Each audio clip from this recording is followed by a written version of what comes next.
In today's tutorial, I'm going to show you guys how to change your date and time settings on your Dell laptop, tablet, or desktop computer. So this should hopefully be a pretty straightforward process, guys, on how to do it. And without further ado, let's go ahead and jump straight into it. So what you have to do is open up the search menu, and you want to type in settings. Best result should come back with settings here. Go ahead and select that. And then on the left panel, select time and language.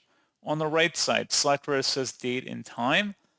And then over here on the right, you can change the time zone by clicking in the drop down, or you can go down underneath where it says set time automatically, toggle that to the off position, and then there'd be an option to set the date and time manually, which you can select by selecting change, and then change to confirm, and that's all you have to do. So pretty straightforward process on that, guys, and as always, thank you for watching. I do hope that was able to help you out, and I do look forward to catching you all in the next tutorial. Goodbye.